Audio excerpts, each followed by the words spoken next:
मैं कंचन कोस्टे, आप देख रहे हैं छत्तीसगढ़ फर्स्ट। आज की टॉप 10 न्यूज।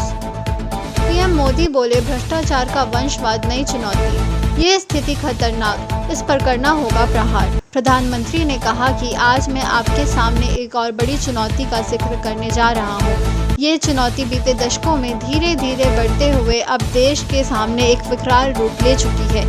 ये चुनौती है भ्रष्टाचार का वंशवाद, यानी कि पीढ़ी दर पीढ़ी में ट्रांसफर हुआ भ्रष्टाचार। वित्त मंत्रालय के वित्त सेवा विभाग के मुताबिक करदाता संचय ब्याज और साधारण ब्याज के अंतर की राशि आपके लोन अकाउंट में क्रेडिट करेंगे। यह राशि 1 मार्च 2020 से लेकर 31 मार्च 2020 के बीच लोन मॉरिटोरियम की अवधि के दौरान के लिए ही होगी।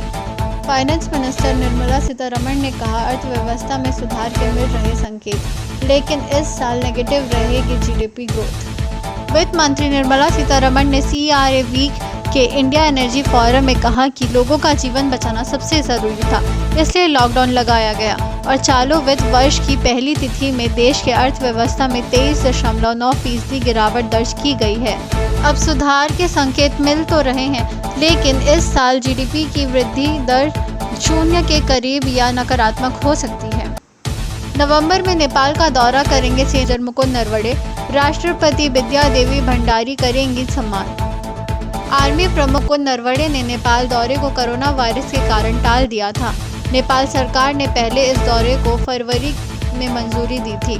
नरवणे ने आज CDS जनरल विपिन रावत के साथ युद्ध स्मारक पहुंचकर शहीदों को श्रद्धांजलि दी।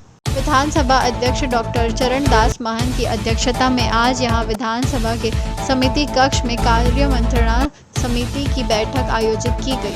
विधानसभा अध्यक्ष डॉक्टर चरणदास महंत की अध्यक्षता में आज यहां विधानसभा के समिति कक्ष में कार्य मंत्रण समिति की बैठक आयोजित की गई। मुख्यमंत्री श्री भूपेश बघेल, नेता प्रतिपक्ष श्री धर्मलाल कौशिक और संसदीय कार्य मंत्री रविंद्र चौबे सहित समिति के सदस्य बैठक में उपस्थित थे। गोवा में संचालित हो रहा था बिलासपुर में IPL पर सट्टा, 1 करोड़ की पर्ची सहित 5 गिरफ्तार। छत्तीसगढ़ में ड्रग्स के बाद अब क्रिकेट पर लगने वाले सट्टे का कनेक्शन भी गोवा से जुड़ गया है।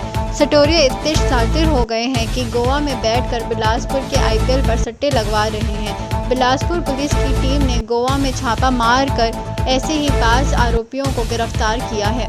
आरोपियों से 1 करोड़ की सट्टा पर्ची बरामद हुई है।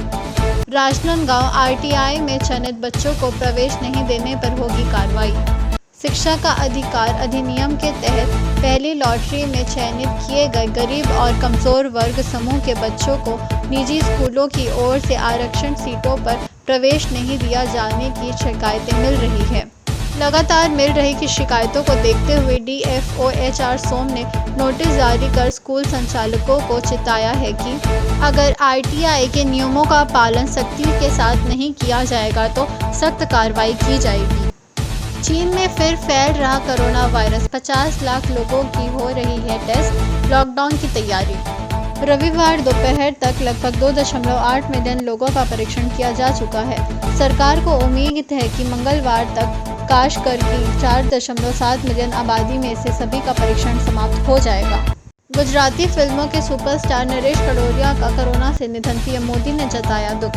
नरेश कनोडिया का बीते कुछ दिनों में कोरोना संक्रमण के बाद उनका अहमदाबाद की UN मेहता इंस्टीट्यूट में इलाज चल रहा था। गावस्कर ने रोहित शर्मा के इंजरी पर उठाया सवाल, बोले चोट के बारे में साफ साफ जानकारी दी जाए। हैमस्ट्रिंग इंजरी के चलते रोहित फिट नहीं है, ऐसे में वो IPL के बाकी मैचों से भी बाहर हो सकते हैं। इस बीच BCCI ने कहा है कि उनकी इंजरी को मेडिकल टीम मॉनिटर करेगी।